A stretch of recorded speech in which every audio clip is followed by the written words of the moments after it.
ಓಂ ನಮಃ ಶಿವಾಯ. ಶ್ರೀ ಸಿದ್ಧಾರೂಢ ಕಥಾಮೃತ 3ನೇ ಅಧ್ಯಾಯ. ಶ್ರೀ ಗಣೇಶಾಯ ನಮಃ. ಶ್ರೀ ಸರಸ್ವತಿಯೇ ನಮಃ. ಶ್ರೀ ಗುರುಭ್ಯೋ ನಮಃ. ಸಿದ್ಧ ಸದ್ಗುರುನಾಥ ತಾ ವೈರಾಗ್ಯ ಬಲದಿ ತೊಟ್ಟಿದ ಬದ್ಧರಿಗೆ ಗುರು ಶೋಧ ಪಂಥದ ಕಷ್ಟಗಳನ್ನೇ ತೋರಿದ. ಮುಗ್ಧ ವಿಗ್ರಹಕ್ಕಿಂತ ಜ್ಞಾನಿಯ ಪೂಜೆಯೇ ಮಿಗಿಲೆನ್ನುತ್ತಾ ಬೋಧಿಸಿದನ ಜ್ಞಾನಿ ಜನರಿಗೆ ಸಿದ್ಧ ಬಾಲಕನು ನಲಿಯುತ್ತ. ಸದ್ಗುರು ಸಿದ್ಧಾರೂಢರೇ, ನಿಮಗೆ ಜಯ ಜಯಕಾರವಿರಲಿ. ನಿಮ್ಮ ಚಿಂತನೆ ಮಾಡುವುದರಿಂದ ಸರ್ವ ವ್ಯಥೆಗಳು ನಮ್ಮ ಚಿತ್ತಕ್ಕೆ ಬರದೆ ಆನಂದವನ್ನು ಕೊಟ್ಟು ಈ ಭವದೊಳಗಿಂದ ತಾರಿಸುವ ಹೇ ಸದ್ಗುರು ಸಿದ್ಧಾರೂಢ, ನೀನು ಒಲಿದಿಯಾದರೆ ಈ ಸಂಸಾರಕ್ಕೆ ಯಾರು ಭಯಪಡುತ್ತಾರೆ? ಯಾರು ನಿಷ್ಕಾಮವಾಗಿ ನಿನ್ನನ್ನು ಹೃದಯದೊಳಗೆ ಭಜಿಸ್ತಾರೋ ಅವರನ್ನು ನೀನು ಕಾಪಾಡುವಿ. ತೀರ್ಥಯಾತ್ರೆ ಮಾಡಿ ವ್ಯರ್ಥ ಸಂಕಟ ಪಡುವರು. ಎಲ್ಲ ಕಡೆ ಯಾತ್ರೆಗಳನ್ನು ಮಾಡೋದು ಬದಲು ಅವರು ತಮ್ಮ ಮನೆಯಲ್ಲೇ ಇದ್ದು ಶ್ರೀ ಸಿದ್ಧಾರೂಢರನ್ನು ಧ್ಯಾನಿಸಿದ್ದೆ ಆದರೆ ನೀನು ಹೃದಯದಲ್ಲಿ ಪ್ರಕಟನಾಗಿ ಅವರಿಗೆ ನಿಜ ಪದವನ್ನು ಕೊಡುವಿ. ನಿಜ ಪದ ಹೊಂದಿ ಚಿಂತೆ ತಪ್ಪಿ ಬುದ್ಧಿಯು ಬ್ರಹ್ಮಾನಂದದಲ್ಲಿ ಶಾಂತವಾಗಿ ಮುಕ್ತತೆಯು ತಾನೇ ಕೈ ಸೇರುತ್ತೆ. ಇಂಥ ದಯಾಳುವಾದ ಸದ್ಗುರು ರಾಯನೇ, ನಿನ್ನ ಚರಣದಲ್ಲಿ ಸಂಸಾರದ ಭಯವಿರುವುದಿಲ್ಲ.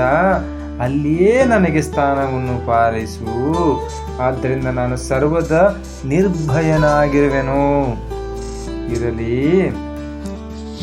3ನೇ ಅಧ್ಯಾಯದಲ್ಲಿ ತಮ್ಮ ಕುಲಗುರುಗಳು ಆದ ವೀರಭದ್ರ ಸ್ವಾಮೀಜಿಗಳು ನಿತ್ಯ ವೇದಾಂತ ಮಾಡ್ತಿರಬೇಕಾದ್ರೆ ತಾಯಿಯ ಅಂಕದಲ್ಲಿ ಕೂತುಕೊಂಡು ಸಿದ್ಧಾರೂಢರು ಆದರದಿಂದ ಶ್ರವಣ ಮಾಡ್ತಿರ್ತಾರೆ. ಒಂದಾನೊಂದು ದಿನ ಶ್ರವಣ ಕಾಲದಲ್ಲಿ ವೈರಾಗ್ಯ ಬೋಧಿಸುವ ಉದ್ದೇಶ ಸ್ವಾಮಿಯವರು ಅಂದದ್ದೇನೆಂದ್ರೆ, ಒಂದು ಕಾಲದಲ್ಲಿ ಪೃಥ್ವಿ ಸಾಗರದಲ್ಲಿ ಕರಗಿ ಹೋಗುವುದು, ಮೇರು ಪರ್ವತವಾದರೂ ಬಿದ್ದು ಹೋಗುವುದು, ಪಂಚಭೂತಗಳು ನಾಶ ಹೊಂದುವವು, ಸ್ವರ್ಗಾದಿ ಸಮಸ್ತ ಲೋಕಗಳು ಸಹ ಪ್ರಳಯಾಗ್ನಿಯಲ್ಲಿ ಸುಟ್ಟು ಹೋಗುವವು. ಆ ಸಮಯದಲ್ಲಿ ದೇಹವೇ ತಾನೆಂದು ಇಲ್ಲಿ ಸುಖವನ್ನು ಭೋಗಿಸುವವನೆಂದು ಅನ್ನುವಂಥ ಭ್ರಾಂತ ಮನುಷ್ಯ ಸ್ಥಿತಿ ಏನೆಂದು ಹೇಳಲಿ. ಇದನ್ನು ಕೇಳಿದ ಸಿದ್ಧರು ಗುರುಗಳನ್ನು ಕುರಿತು, ಸ್ವಾಮಿ, ಆಕಾಶವು ಹೇಗೆ ಪ್ರಳಯ ಹೊಂದುವುದು ಎಂದು ಅಂದದ್ದಕ್ಕೆ ಗುರುಗಳು, ಇದು ತಮ್ಮ ಆತ್ಮಾನುಭವಿಯಾದ ಯೋಗ್ಯ ಗುರುವಿಗೆ ಈ ಪ್ರಶ್ನೆಯನ್ನು ಕೇಳತಕ್ಕದ್ದು ಅಂದರು. ಕುಲಗುರುಗಳ ಈ ವಚನವನ್ನು ಕೇಳಿ ಸಿದ್ಧರು ತಾನು ಬ್ರಹ್ಮವೇದವಾದ ಗುರುವನ್ನು ಹುಡುಕಬೇಕೆಂದು ಮನಸ್ಸಲ್ಲಿ ನಿರ್ಧಾರ ಮಾಡಿ ಬೆಳಗಿನ ಜಾವ ಪ್ರಾತಃ ಕಾಲದಲ್ಲಿ ಸಿದ್ಧ ಬಾಲಕರು ಮನೆಯಿಂದ ಯಾರಿಗೂ ಹೇಳದೆ ರಸ್ತೆ ಹಿಡಿದು ಓಂ ನಮಃ ಶಿವ ಅಂತ ಹೋಗ್ತಾ ಇರ್ತಾರೆ. ಅವರ ಮಿತ್ರರಾದ ಸೋಮ ಭೀಮ ಎಂಬರು ದಾರಿಯಲ್ಲಿ ಭೇಟಿಯಾಗಿ ಅವರು ಸಿದ್ಧರನ್ನು ಕುರಿತು, ಅಪ್ಪ ಎತ್ಲಾಗೆ ಹೊರಟಿ ಎಂದು ಕೇಳಲು ಸಿದ್ಧನು, ಸರ್ವ ಪ್ರಪಂಚದ ನಾಶವಾಗುವುದು ಹೀಗಿರುವಾಗ ಇಲ್ಲಿದ್ದೇನು ಪ್ರಯೋಜನ? ದೇಹವಿರುತ್ತ ಪ್ರಾಣಿಯು ತನ್ನ ನಿಜಾತ್ಮ ಸಂಪಾದನೆಗೋಸ್ಕರ ಯತ್ನ ಮಾಡತಕ್ಕದ್ದು. ಆ ಸಲುವಾಗಿ ಗುರು ಬೋಧನೆ ಬೇಕಲ್ಲಪ್ಪ. ಅದಕ್ಕೆ ಸರ್ವ ಯತ್ನಗಳು ವ್ಯರ್ಥ. ಆದ್ದರಿಂದ ನಾನು ಈಗ ಗುರುಶೋಧನೆಗೆ ಹೊರಟಿದ್ದೇನೆ ಎಂದು ಉತ್ತರ ಕೊಟ್ಟನು. ಅದಕ್ಕೆ ಅವರು, ಇಷ್ಟು ಚಿಕ್ಕ ವಯಸ್ಸಿನಲ್ಲಿ ಆಕೆ ಈ ಕೆಲಸ ವೃದ್ಧಾಪ್ಯ ಕಾಲದಲ್ಲಿ ಶೋಭಿಸುವುದು ಎಂದು ಅಂದದ್ದು ಕೇಳಿ, ಮುದಿ ವಯಸ್ಸಿನಲ್ಲಿ ಇದು ಸಾಧ್ಯವಿಲ್ಲ. ಯಾಕಂದ್ರೆ ಯೌವನ ಕಾಲದಲ್ಲಿ ಕಾಮಕ್ರೋಧಾದಿಗಳು ವಿವೇಕದ ಕಣ್ಣುಗಳನ್ನು ಕುರುಡು ಮಾಡುವವು. ಅದರಿಂದ ಸ್ವರೂಪ ಬೋಧವು ಮರೆತು ಅಗಾಧವಾದ ದುಃಖ ಭೋಗಿಸಬೇಕಾಗುತ್ತದೆ. ಯೌವನದಲ್ಲಿ ಭೋಗಿಸಿದ ಭೋಗಗಳೇ ಸ್ಮೃತಿಯು. ನಾವು ಯೌವನದಲ್ಲಿ ಏನು ಮಾಡಿರ್ತೀವಿ ಅವೆಲ್ಲ ರೌಂಡ್ ಹಾಕ್ಕೊಂಡು ಮನಸ್ಸಿನಲ್ಲಿ ಸ್ಮೃತಿಯು ವೃದ್ಧಾಪ್ಯ ಕಾಲದಲ್ಲಿ ಉಳಿದು ಜೀವನು ರಾತ್ರಿ ಹಗಲು ಚಿಂತೆಯೊಳಗೆ ಮಗ್ನ ಆಗಿರ್ತಾನೆ. ನನಗೆ ಹಾಗಾಯಿತು, ನನಗೆ ಹೀಗಾಯಿತು, ಅಯ್ಯೋ ಹಾಗೆ ಮಾಡಬೇಕಿತ್ತು, ಆ ಥರ ಮನಸ್ಸಿನಲ್ಲಿ ಚಿಂತೆ ಮಗ್ನನಾಗುತ್ತಾನೆ. ಆತನಿಗೆ ಸದ್ವಿಚಾರವು ಸರ್ವತಾ ಹುಟ್ಟಲ್ಲ, ಅವರಿಗೆ ಒಳ್ಳೆಯದಂತೂ ಬರದೇ ಇಲ್ಲ. ಆಗ ಚಿತ್ತವು ಬಹಳ ಚಂಚಲವಾಗುತ್ತದೆ. ಇದಲ್ಲದೆ ಮರಣ ಭೀತಿ ನಿರಂತರವಾಗಿ ಕಾಡ್ತಾ ಇರುತ್ತೆ. ಯಾವಾಗ ಸಾಯ್ತೇನಪ್ಪ ದೇವ್ರೇ ಅಂತ. ಈ ಪ್ರಕಾರ ಜೀವನ ತಳಮಳಿಸುತ್ತಿದ್ದ ಆತನಿಗೆ ವೇದಾಂತ ಶ್ರವಣವಾದರೂ ನಿರರ್ಥವಾಗುತ್ತದೆ. ಆವಾಗ ಅವರು ವೇದಾಂತ ಕೇಳೋಕ್ಕೂ ರೆಡಿ ಇರಲ್ಲ. ಆದ್ದರಿಂದ ಸ್ವಚ್ಛಂದವಿರುವ ಬಾಲ್ಯ ಸ್ಥಿತಿಯಲ್ಲಿ ಆತ್ಮಜ್ಞಾನಿಯಾದ ಗುರುವನ್ನು ನಾವು ಇವಾಗಲೇ ಶೋಧಿಸ್ಕೋಬೇಕು. ಅಂತ ಗುರುವಿನ ಉಪದೇಶ ಕೈಗೊಂಡು ಜ್ಞಾನ ಸಂಪಾದನೆ ಮಾಡುವುದರಲ್ಲಿ ವರ್ತಿಸತಕ್ಕದ್ದು ಎಂದು ಸಿದ್ಧರು ಹೇಳ್ತಾರೆ. ಬಾಲಕನಾದ ಸಿದ್ಧ ಮುನಿಯು ಈಗಂದ ವಚನವನ್ನು ಕೇಳಿದ ಕೂಡಲೇ ಅವರಿಬ್ಬರು ಮನಸ್ಸಲ್ಲೇ ವಿಚಾರ ಮಾಡಿ ಸಿದ್ಧನ ಕುರಿತು, ಹಾಗಾದ್ರೆ ಅಪ್ಪ ನಿನ್ನ ಸಂಗಡ ನಾವು ಬರಬೇಕು, ಸದ್ಗುರುವಿಗೆ ಶರಣು ಹೊಕ್ಕು ಅಜ್ಞಾನವನ್ನು ಪ್ರಾಪ್ತಿ ಮಾಡಿಕೊಂಡು ಮರಳಿ ಮನೆಗೆ ಬಂದು ನಮ್ಮ ಕಾರ್ಯಗಳಲ್ಲಿ ನಾವು ಉದ್ಯುಕ್ತರಾಗ್ತೇವೆ ಎಂದು ಅಂದೋದಕ್ಕೆ ಸಿದ್ಧರು ಒಡಂಬಟ್ಟರು. ಮೂವರು ದಾರಿಯಲ್ಲಿ ನಡೆಯುತ್ತಾ ಒಂದು ಹರದಾರಿ ಮೇಲೆ ಒಂದು ಗ್ರಾಮಕ್ಕೆ ಮುಟ್ಟಿದರು. ಆ ಸಮಯದಲ್ಲಿ ಸೋಮಭೀಮರು ಹಸಿವೆಯಿಂದ ಬಹಳ ತಾಪ ಹೊಂದಿರುವುದರಾಗಿ ಸಿದ್ಧರನ್ನು ಕುರಿತು, ಮಿತ್ರನೇ, ನಮಗೆ ಬಹಳ ಹಸಿವೆಯಾಗಿದೆ, ಇಲ್ಲಿ ನಮಗೆ ಯಾರು ಅನ್ನವನ್ನು ಕೊಟ್ಟಾರೋ ಅಂದದ್ದು ಕೇಳಿಸಿದ್ದನು. ದೇಹದ ಚಿಂತೆಯನ್ನು ಮಾಡಬೇಡಿರಿ, ಹೃದಯದಲ್ಲಿ ಅಖಂಡವಾದ ಪರಮಾತ್ಮನ ಧ್ಯಾನವನ್ನು ಮಾಡಿ ಆ ಸುಖಾಮೃತದ ಪಾನವನ್ನು ಮಾಡಿದ್ದಾದರೆ ಜೀವನಕ್ಕೆ ಸಮಾಧಾನವಾಗುವುದು. ಇಂಥ ತೃಪ್ತಿಯ ಅನ್ನದಿಂದಾಗದು ಎಂದು ತಿಳಿದವರು ಅನ್ನ ಅನ್ನ ಅನ್ನ ಅಂತ ಬೇಡ್ತಾರೆ. ದೇಹವನ್ನು ಪರಮಾತ್ಮನು ಕೊಟ್ಟಿದ್ದಾನಾದರೆ ಆತನೇ ಈ ದೇಹನ ರಕ್ಷಿಸ್ತಾನೆ, ಹುಟ್ಟಿದ್ದೇವರು ಉಲ್ಮೇಯಿಸ್ತಾ ಇರ್ತಾರ ಎಂದು ಉತ್ತರ ಕೊಟ್ಟನು. ಇದನ್ನು ಕೇಳಿ ಅವರಿಬ್ಬರನ್ನುತ್ತಾರೆ, ನಿನ್ನ ಶಾಸ್ತ್ರ ಉತ್ಪತ್ತಿಯನ್ನು ನಾವು ಬಲ್ಲೆವು. ಹಸಿವೆಯಿಂದ ಪ್ರಾಣಗಳು ತಳಮಳಿಸುತ್ತಿರುವಾಗ ಅನ್ನದ ಹೊರತು ಮತ್ಯಾರಿಂದಲೂ ನಡೆಯಲಾರದು. ಇದೇ ಅರ್ಥದಲ್ಲಿ ಪರಶಾಸ್ತ್ರ ಸ್ಮೃತಿಯಲ್ಲಿ ಪ್ರಾಣವು ಅನ್ನ ಆಹಾರದಿಂದಿರುವುದು ಎಂದು ಅನ್ನುತ್ತದೆ. ಪ್ರಾಣ ತೃಪ್ತಿಯಿಂದ ಮನಸ್ಸಿಗೆ ಶಾಂತಿ, ಅದರಿಂದ ಅದು ಧ್ಯಾನಕ್ಕೆ ಬರುವುದು ಎಂದು ಹೇಳುವುದನ್ನು ಕೇಳಿ ಸಿದ್ಧರು ಇಷ್ಟು ವಿಚಾರ ತಿಳಿದಿರುವಾಗ ಅನ್ನಕ್ಕೋಸ್ಕರ ಯಾಕೆ ದುಃಖಿಸಬೇಕು? ಸರ್ವ ಜಗತ್ತನ್ನು ಪೋಷಿಸುವಂತ ಸರ್ವೇಶನಿರುತ್ತಾನೆ, ಅವನೇ ನಿಮಗಾದರೂ ಅನ್ನ ಪೂರೈಸುವನು. ಕ್ಷುದೆಯು ನಿಮಗೆ ಸ್ವಾಭಾವಿಕವಲ್ಲ. ಮನಸ್ಸು ಹೃದಯ ಕಮಲದ ದಳಗಳ ಪೈಕಿ ಕ್ಷುದೆಯ ದಳಕ್ಕೆ ಹೋದಾಗ ಹಸಿವೆಯಾಗುವುದು. ಆಗ ಈ ಮನಸ್ಸನ್ನು ಇತರರ ದಳಕ್ಕೆ ಹಚ್ಚಬೇಕು. ಆದ್ದರಿಂದ ಹಸಿವು ಜಯಿಸಲ್ಪಡುವುದು. ಹೊಟ್ಟೆ ಹಸಿವಿದಾಗ ಮನಸ್ಸನ್ನು ನಾವು ಬೇರೆ ಕಡೆ ವಹಿಸಿದ್ರೆ ಹಸಿವು ನಮಗೆ ಕಾಣಲ್ಲ. ಇದು ಧ್ಯಾನದಿಂದ ಆಗುವುದು. ಇದರ ಉಪಾಯ ನಡೆಯಲಾಗುವುದು. ಯಾಕಂದ್ರೆ ಧ್ಯಾನದಲ್ಲಿ ಪ್ರಾಣವು ಸ್ತಬ್ಧವಾಗಿರುತ್ತದೆ. ಇದರಿಂದ ಜಠರಾಗ್ನಿ ಉದ್ಯುಕ್ತವಾಗಿರುವುದು. ಆಗ ಕ್ಷುದೆಯು ಶಾಂತವಾಗಿ ಜೀವಕ್ಕೆ ಬಾಧೆಯಾಗುವುದಿಲ್ಲ ಎಂದರು. ಈ ಪ್ರಕಾರ ಸಿದ್ಧನ ವಚನಾಮೃತವನ್ನು ಕೇಳಿ ಅವರು ಶಾಂತಚಿತ್ತರಾಗಿ ಮಾರ್ಗಶ್ರವಣ ಮಾಡಿ ಮುಂದೆ ಒಂದು ಗ್ರಾಮಕ್ಕೆ ಪ್ರಾಪ್ತರಾಗಿ ಮೂವರು ಒಂದು ಬಸವಣ್ಣನ ಗುಡಿಯಲ್ಲೇ ಪ್ರವೇಶಿಸಿದರು. ಮಾರ್ಗಯಾಸದಿಂದ ಖಿನ್ನರಾಗಿ ಭೀಮ ಸೋಮರಿಬ್ಬರು ಆ ಗುಡಿಯ ಒಂದು ಮೂಲೆಯಲ್ಲಿ ಮಲಕೊಂಡು ನಿದ್ದೆ ಹೋದರು. ಆ ಸಮಯದಲ್ಲಿ ಸಿದ್ಧರು ಸುಂದರವಾದ ಬಸವಣ್ಣ ಮೂರ್ತಿಯ ಮೇಲೆ ಹತ್ತಿ ಕೂತುಕೊಂಡರು. 7 ವರ್ಷದ ಸಿದ್ಧ ಮನಮೋಹಕವಾದ ಮೂರ್ತಿ ಬಸವಣ್ಣನ ಮೇಲೆ ಕೂತ್ಕೊಂಡು ಶೋಭಿಸ್ತಾ ಇದ್ರು. ಅದೇ ಸಮಯದಲ್ಲಿ ಪೂಜಾರಿ ಬಂದ್ರು. ಬಸವಣ್ಣನ ಮೇಲೆ ನಗೆಮುಖದಿಂದ ಶಾಂತವಾಗಿ ಕೂತಿರುವ ಸಿದ್ಧರನ್ನು ಕಂಡು ಸಿಟ್ಟಿನಿಂದ ಕ್ರೋಧಿಷ್ಠನಾಗಿ ಎಲೆಯ ಮಗನೇ, ನೀನ್ ಎಲ್ಲಿಯವ? ಈಗಿನಿಂದಲೇ ಕೆಳಗಿಳಿ, ನಿನ್ನ ಭಯಭಕ್ತಿ ಎಲ್ಲಿಟ್ಟಿ ಎಂದು ಹೇಳಲು ಸಿದ್ಧರು. ಪರಮಾತ್ಮನಲ್ಲಿಟ್ಟಿರುವನು, ಆದರೆ ನೀನು ಕಲ್ಲಿನಲ್ಲಿಟ್ಟಿರುವೆ. ಆ ಪೂಜಾರಿಯು, ಇಲ್ಲೇ ನಿನಗೆ ಪ್ರಾಯಶ್ಚಿತ್ತ ಮಾಡುವೆನು ಎಂದು ಹೇಳಿ ಊರೊಳಗೆ ಹೋಗಿ ಗ್ರಾಮದಿಂದ ಕೆಲವು ಹೊತ್ತು ಗ್ರಾಮಸ್ಥರನ್ನು ಕೂಡಿಕೊಂಡು ಗುಡಿಗೆ ಬಂದು ಬಸವಣ್ಣನ ಮೇಲೆ ಕುಂತಿರುವ ಸಿದ್ಧ ಬಾಲಕನ ಮೂರ್ತಿಯನ್ನು ಅವರಿಗೆ ತೋರಿಸಿದನು. ಅವರು ಸಿಟ್ಟಿನಿಂದ ನೋಡಿ ಸಿಟ್ಟಿಗೆದ್ದು, ಕೆಲವು ನಿನಗೆ ಹೊಡೆದು ಕೆಳಗೆ ಬೀಳಿಸುವೆವು ಎಂದು ಸಮೀಪ ಬಂದರು. ಸಿದ್ಧನಾದರೂ ನಿರ್ಭಯವಾಗಿ ಹಾಸ್ಯವದನದಿಂದ ಅವರ ಕಡೆಗೆ ನೋಡ್ತಿದ್ರು. ಹಾಗೆ ಅವರೊಳಗೊಬ್ಬನು ಸಿದ್ದಮ್ಮನಿಗೆ ಮುಷ್ಟಿ ಪ್ರಯಾಣ ಮಾಡಬೇಕೆಂದು ಕ್ರೋಧದಿಂದ ಕೈ ಎತ್ತುವಾಗ ಕೈಗೆ ಗೋಡೆಯೊಳಗಿನ ಒಂದು ಮಳೆ ತಾಗಿ ರಕ್ತ ಸುರತ್ತಿತು. ಇದನ್ನು ಕಂಡು ಇತರರು ಹಿಂಜರಿದು ಹೇಳುತ್ತಾರೆ, ಎಲೆ ಉನ್ಮತ್ತ ಹುಡುಗನೇ, ದೇವರ ಮೇಲೆ ಯಾತಕ್ಕೆ ಕೂತಿರುವಿ? ಅವರನ್ನು ನೋಡಿ ಹಾಸ್ಯ ಮುಖದಿಂದ ಸಿದ್ಧನು, ಕೂತವನು ದೊಡ್ಡನೋ, ಕೂಡಿಸ್ಕೊಂಡನು ದೊಡ್ಡವನು? ನೀವು ಹೇಳ್ರಿ. ಈ ವಿಗ್ರಹಕ್ಕೆ ಬಹುಕಾಲದಿಂದ ಅಭಕ್ತ ಜನರು ಭಜಿಸುತ್ತಾ ಇದ್ದುದರಿಂದ ಇದರ ದೈವಿಕ ಶಕ್ತಿನೇ ಹೋಗ್ಬಿಟ್ಟೈತಿ. ಈ ಮೂರ್ತಿಗೆ ಇದು ಕಲ್ಲು ಮಾತ್ರ ಆಗಿದೆ. ನಾನು ಇದಕ್ಕೆ ಪ್ರಾಣ ಪ್ರತಿಷ್ಠಾಪನೆ ಮಾಡಕ್ಕೆ ಪ್ರವರ್ತಿಸುತ್ತಿದ್ದೇನೆ ಎಂದು ಅನ್ನುವ ಜ್ಞಾನಯುಕ್ತ ಹೃದಯದೊಳಗೆ ಹೊರಟ ಅಮೃತಮಯ ವಚನವನ್ನು ಕೇಳಿ ಅವರೆಲ್ಲರೂ ಚಿಕಿತ್ಸೆಗೂ ಒಬ್ಬೊಬ್ಬರು ಅಂತಾರೆ, ಈ ಭಾಷಣ ಅಲ್ಪವಲ್ಲ, ಇದರಲ್ಲಿ ಜ್ಞಾನ ಪ್ರತಾಪರು ಪ್ರಕಾಶಿಸುತ್ತದೆ.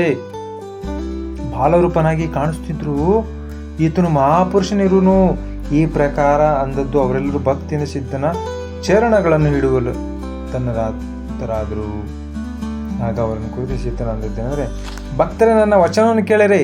ಮಹಾತ್ಮನ ಪೂಜೆ ಶ್ರೇಷ್ಠವಾಗಿದ್ದು ಮೂರ್ತಿ ಪೂಜೆಯು ಅದಕ್ಕೂ ಕನಿಷ್ಠವು. ಮಹಾತ್ಮರನ್ನು ನೀವು ಪೂಜೆ ಮಾಡಿದ್ರೆ ನಿಮಗೆ ಒಳ್ಳೇದಾಗತ್ತೆ. ಮೂರ್ತಿಗಿನ ಮಹಾತ್ಮರೇ ಉತ್ತಮ. ಯಾಕಂದ್ರೆ ಮಹಾತ್ಮರ ರೂಪಿನಿಂದ ಪರಮಾತ್ಮ ಪ್ರತ್ಯಕ್ಷನಿರುವನು ಎಂದು ಸ್ಮೃತಿಗಳು ಸ್ಪಷ್ಟವಾಗಿ ಹೇಳುತ್ತವೆ. ಯಾವ ಗರ್ಭಗತ ಪ್ರಾಣಿ ತಾಯಿ ಮುಖದಲ್ಲಿ ಹಾಕಿದ ಅನ್ನದಿಂದ ತೃಪ್ತಿಯಾಗುವುದು. ಹೊಟ್ಟೆ ಒಳಗಿರೋ ಮಗು ತಾಯಿಗೆ ಊಟ ಹಾಕಿದಾಗ ತಾಯಿನೂ ಸಂತೃಪ್ತಿಯಾಗಿ ಅದರೊಳಗೆ ಮಗುನೂ ಹೇಗೆ ಖುಷಿ ಪಡುತ್ತೋ ಅದೇ ರೀತಿ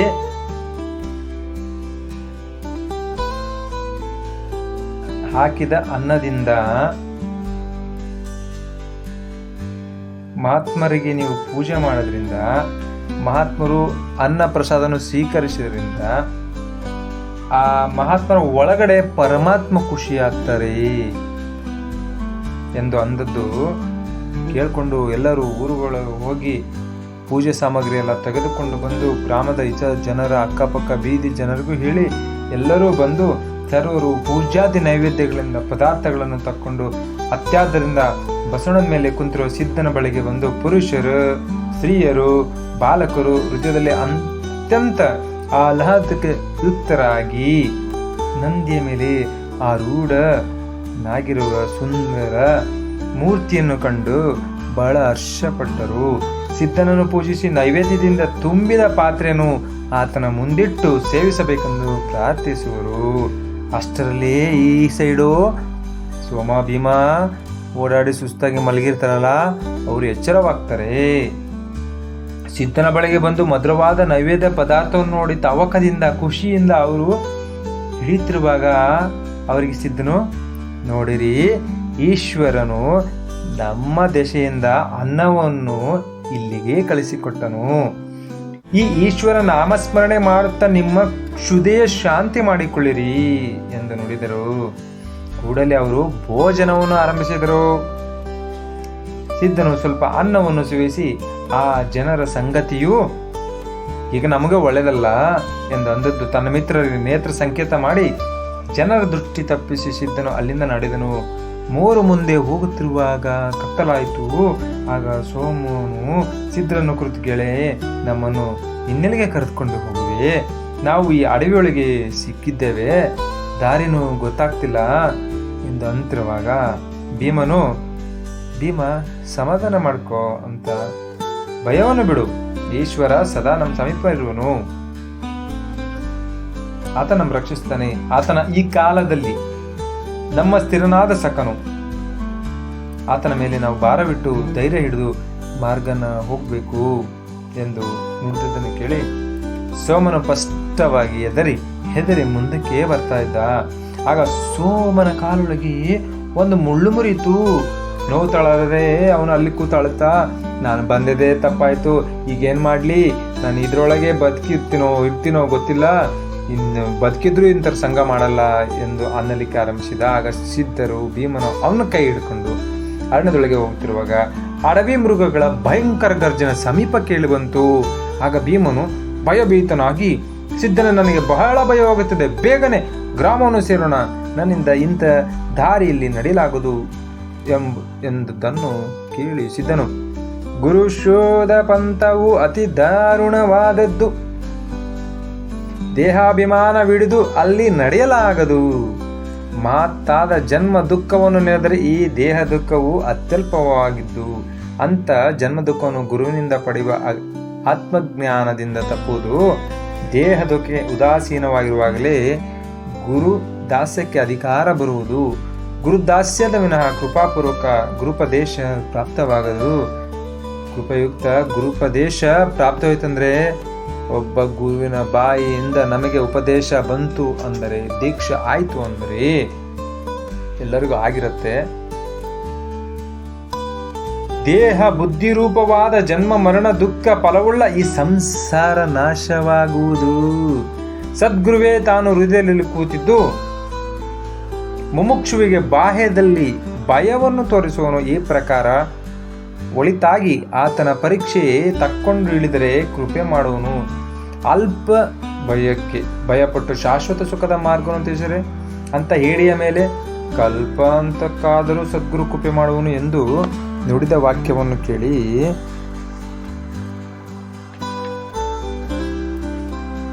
ಅವರಿಬ್ಬರು, ಸಿದ್ಧ ಮುನಿಯೇ, ನಿನ್ನ ಭಾಷಣವನ್ನು ಕೇಳಿ ನಿನ್ನನ್ನು ಅನುಸರಿಸಲಿಕ್ಕೆ ನಮ್ಮ ಪ್ರೀತಿ ಇದೆ, ಆದರೆ ಗುರುಪ್ರಾಪ್ತಿಯು ಸುಲಭವಾಗಿ ಮಾಡಿಕೊಳ್ಳುವ ಸಾಧನ ಸಂಪತ್ತಿಯ ನಮ್ಮಲ್ಲಿಲ್ಲ. ನಿನ್ನಂಥ ಮಹಾಪುರುಷನಿಗೆ ಈ ಮಾರ್ಗವು ಯೋಗ್ಯವಾಗಿರುತ್ತದೆ, ನಮ್ಮಂತರಿಗೆ ಆಗಲ್ಲಪ್ಪ, ನೀವು ಗುರು ಶೋಧನೆ ನಿಮ್ಮಂಥ ದೊಡ್ಡವರಿಗೆ ಮಾತ್ರ ಅಂತ ಹೇಳ್ತಾರೆ. ಆಗ ಮುಂದೆ ಹೋಗಲಿಕ್ಕೆ ಎದುರುತ್ತಾರೆ. ಗ್ರಾಮಕ್ಕೆ ಹೋಗುವ ದಾರಿ ತೋರಿಸು ಎಂದು ಹೇಳಿದರು. ಆಗ ಸಿದ್ಧನು ಎಡ ದಿಕ್ಕಿಗೆ ಒಂದು ಜ್ಯೋತಿಯನ್ನು ತೋರಿಸಿ ಅದನ್ನು ಕೊಂಡು ಆನಂದದಿಂದ ಸೋಮ ಭೀಮರು ಆ ದಿಕ್ಕನ್ನು ಆ ಜ್ಯೋತಿನ ಬೆನ್ನತ್ತಿ ಆ ದೀಪ ಕಾಣಿಸುವ ಕಡೆಗೆ ಹೋಗ್ತಾರೆ. ಗ್ರಾಮವನ್ನು ಪ್ರವೇಶಿಸಿ ಒಂದು ಹಾಳು ಬಿದ್ದ ದೇವಾಲಯದೊಳಗೆ ಹೋಗಿ ಬಹಳ ದಣಿದವರಾಗಿ ಮೂವರು ಮಲಗಿಕೊಳ್ಳುತ್ತಾರೆ. ದೇವಾಲಯವು ಬಹಳ ಜೀರ್ಣ ಸ್ಥಿತಿಯಲ್ಲಿದ್ದು ಮೇಲೆ ಮಳೆಯು ಅತಿಶಯವಾಗಿದ್ದರಿಂದ ಅದರೊಳಗೆ ಒಂದು ಭಾಗದ ಗೋಡೆನೇ ಬಿದ್ದುಬಿಡುತ್ತೆ. ಇದನ್ನು ಕಂಡು ಗಾಬರಿಯಾಗಿ ಅವರಿಬ್ಬರು, ನಮಗೆಂತ ದುರ್ದಶೆ ಪ್ರಾಪ್ತವಾಯಿತು, ಸಿದ್ಧನ ಸಂಘ ಹಿಡಿದದಕ್ಕೀಗಾಯಿತು, ನಾವು ಸಾಯ್ತೀವೋ ಉಳಿತೀವೋ ತಿಳಿದು ಎಂದು ಅನ್ನುತ್ತಿರುವಾಗ ಸಿದ್ಧನು ಕೇಳಿ ಅವರಿಬ್ಬರ ಕುರಿತು, ನಾವು ಸದ್ಗುರುವನ್ನು ಹುಡುಕಲಿಕ್ಕೆ ಹೊರಟಿರುತ್ತೇವೆ. ಈಗ ದೇಹದ ಚಿಂತೆಯು ಎಲ್ಲಿಂದ ಬಂತು? ನೀವು ಗ್ರಾಮದೊಳಗೆ ಹೋಗಬೇಕೆಂದು ಇಚ್ಛಿಸಿದಿರಿ, ಆದರೆ ಗ್ರಾಮದೊಳಗೆ ಬಂದರೂ ದುಃಖ ಆಗಿಯದೆ. ಲೋಕಲದಲ್ಲಿ ಯಾವುದೇ ವಿಷಯ ಸಿಕ್ಕರೂ ಅಲ್ಲಿ ನಮಗೆ ದುಃಖನೇ ಉಳಿತೈತಿ. ಯಾಕಂದ್ರೆ ಇದು ಇಚ್ಛಿತ ವಿಷಯ. ಪ್ರಾಪ್ತವಾದ ಕೂಡಲೇ ಮನಸ್ಸು ಏನು ಹೇಳುತ್ತೆ, ಒಂದು ಸಿಕ್ತು ಅಂದ್ರೆ ಇನ್ನೊಂದನ್ನು ಯೋಚಿಸುತ್ತೆ.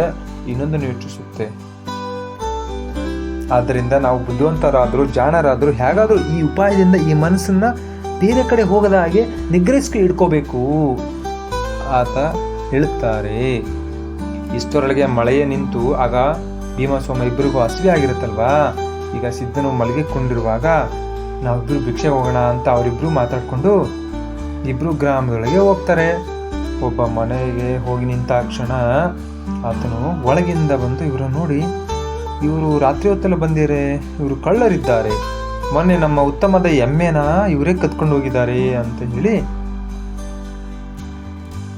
ಅವರಿಗೆ ನೀವೇ ಕಳವು ಮಾಡಿದ್ದೀರಾ ಅಂತ ಹೇಳಿದಾಗ ಅವರು, ನಾವು ಹಸಿವೆಯಾಗಿ ಭಿಕ್ಷೆ ಬೇಡಲಿಕ್ಕೆ ಬಂದಿದ್ದೇವೆ ಸ್ವಾಮಿ, ನಮ್ಮ ಮೇಲೆ ಕೃಪೆ ಮಾಡಬೇಕು ಎಂದು ದೀನಭಾವದಿಂದ ನುಡಿದರು. ಆ ಗೃಹಸ್ಥ ಅಧಿಕ ಸಿಟ್ಟಿಗೆದ್ದು, ನಿಮಗೆ ಈಗಲೇ ಕಪಾಳ ಭಿಕ್ಷೆನೂ ಕೊಡುವೇನೋ, ನಿಲ್ಲಿರಿ ನಿಲ್ಲಿರಿ ಎಂದು ಅಂದದ್ದಕ್ಕೆ ಕೇಳಿ ಇಬ್ಬರು ಓಡಲಾರಂಭಿಸಿದರು. ದಾರಿಯಲ್ಲಿ ಗಸ್ತಿ ಕಾಯುವ ಸಿಪಾಯಿ ಇರ್ತಿದ್ರು. ಅವಾಗ ಅವರು ಇವರನ್ನ ಹಿಡಿದು, ನೀವು ಯಾರು, ರಾತ್ರಿ ಹೊತ್ತಲ್ಲಿ ಹೀಗೆ ಯಾಕೆ ಅಡ್ಡಾಡ್ಬಿಡ್ರಿ, ಈ ಹಾಳು ಗುಡಿ ಇದೆ ಅಲ್ವಾ, ಅಲ್ಲಿ ಹೋಗಿ ರಾತ್ರಿ ಅಲ್ಲೇ ಕಳೆದು ಬೆಳಗ್ಗೆ ಎದ್ದು ಹೋಗ್ರಿ, ಈ ಊರು ಬಿಟ್ಟು ಹೋಗಿ ಅಂತ ಹೇಳ್ತಾನೆ. ಮನಸ್ಸಿನಲ್ಲಿ ಬಹಳ ದುಃಖವಾಗಿ ಅದೇ ಗುಡಿಗೆ ಬಂದ್ರು ವಾಪಸ್. ಸಿದ್ಧನು ಆನಂದದಿಂದ ಕೂತಿರುವುದನ್ನು ಕಂಡು ಇವರನ್ನು ನೋಡಿಸಿದ್ದರು. ನೀವು ಈಶ್ವರನ ಮೇಲೆ ಭಾರ ಇಡದೆ ಭಿಕ್ಷೆ ದಶೆಯಿಂದ ಗ್ರಾಮದೊಳಗೆ ಹೋದ್ರಿ, ನಾನಾದರೂ ಶಿವಧ್ಯಾನ ತತ್ಪರನಾಗಿ ಇಲ್ಲೇ ಕೂತಿರುವಾಗ ಅರ್ಚಕನು ಬಂದು ದೇವರಿಗೆ ನೈವೇದ್ಯ ತೋರಿಸಿ ಅನ್ನದ ಪಾತ್ರೆಯನ್ನು ನನ್ನ ಮುಂದಿಟ್ಟನು. ಆದರೆ ನೀವು ಬಹಳ ಆಸೆದಿರಿ, ಊರೊಳಗೆ ಭಿಕ್ಷೆ ಸಿಗದೆ ನೀವು ವಾಪಸ್ ಬರ್ತಿರು ಅಂತ ನನಗೆ ಗೊತ್ತಿತ್ತು, ತಿಳಿದು ನಿಮ್ಮ ಸಲುವಾಗಿ ಅನ್ನವನ್ನು ಇಟ್ಟಿದ್ದೇನೆ ಎಂದು ಅಂದದ್ದು ಕೇಳಿ ಅವರು ತ್ರಾಹಿ ತ್ರಾಹಿ, ದಯಾಳು ದೇವರನ್ನು ಮರೆತು ನಮ್ಮ ಜೀವಿತತ್ವ ವ್ಯರ್ಥ ಎಂದುಕೊಂಡು ಅನಂತರ 3 ಕೂತು ಆನಂದದಿಂದ ಭೋಜನ ಮಾಡಿದರು. ಅಲ್ಲೇ ರಾತ್ರಿಯನ್ನು ಕಳೆದರು. ಮುಂಜಾನೆದ್ದು ಭೀಮಸೋಮ ಇಬ್ಬರು ಸಿದ್ಧರನ್ನು ಕುರಿತು, ಏ ಸಿದ್ಧನಾಥನೇ, ನಾವು ಪಾಮರಿದ್ದೇವೆ, ನಮಗೆ ಮನಸ್ಸಿನಲ್ಲಿ ನಿರ್ಧಾರವೂ ನಿಲ್ಲದು, ದುರ್ಧವಾದ ಗುರುಶೋಧನೆ ಮಾರ್ಗ ನಾವು ತಡೆಲಾರೆವು. ನಮಗೆ ಹೊತ್ತಿಗೆ ಅನ್ನವನ್ನು ಪೂರೈಸುತ್ತಿದ್ದ ನಮ್ಮ ತಾಯಿ ತಂದೆಗಳು ಮನೆಯಲ್ಲಿ ನಮಗೆ ನೆನೆಸ್ತಾ ಇದ್ದಾರೆ ಎಂದು ಬಹು ಕಾಕುಲತೆಯಿಂದ ನುಡಿಯುವುದನ್ನು ಕೇಳಿಸಿದ್ದನು. ಈ ಪವಿತ್ರವಾದ ಗುರುಮಾರ್ಗವನ್ನು ಹಿಡಿದವರು ಬಹು ದುಃಖವನ್ನು ಸಹಿಸಬೇಕಾಗುತ್ತದೆ. ದೇಹಾಭಿಮಾನಗಳಿಗೆ ಇದು ದುರ್ಧರವಾದದ್ದು. ನಿಮಗಿಲ್ಲಿ ಅಧಿಕಾರ ಇಲ್ಲ. ನೀವೀಗ ಮನೆಗೆ ಹೋಗಿ ಸುಖದಿಂದ ಸಂಸಾರ ಮಾಡಿ. ಆದರೆ ನಿಮ್ಮ ಮನಸ್ಸಿನಲ್ಲೇ, ನೀವು ಮನೇಲೇ ಇರಿ, ಏನೇ ಕೆಲಸ ಮಾಡ್ರಿ, ನೀವು ಏನೇ ಮಾಡ್ತೀರಿ, ಆದರೆ ನಿಮ್ಮ ಮನಸ್ಸಿನೊಳಗೆ ಈಶ್ವರ ಧ್ಯಾನವನ್ನು, ಓಂ ನಮಃ ಶಿವಾಯ ಎಂಬ ಮಂತ್ರವನ್ನು ಸತತವಾಗಿ ಹೇಳಿ ಈಶ್ವರ ಧ್ಯಾನವನ್ನು ಮಾಡಿ ಅಂತ ಹೇಳಿ ಪ್ರೇಮದಿಂದ ಭಜಿಸ್ರಿ. ಇದರಿಂದ ನೀವು ಮುಂದೆ ದೊಡ್ಡ ಅಧಿಕಾರಿಗಳಾಗುತ್ತೀರಿ ಅಂತ ಆಶೀರ್ವಾದ ಮಾಡಿದರು. ಈ ಕೃಪಾವಚನ ಕೇಳಿ ಸೋಮ ಭೀಮ ಇಬ್ಬರು ಸಿದ್ಧನಿಗೆ ನಮಸ್ಕಾರ ಮಾಡಿ ಗ್ರಾಮ ಬಿಟ್ಟು ಹೊರಟೋದ್ರು.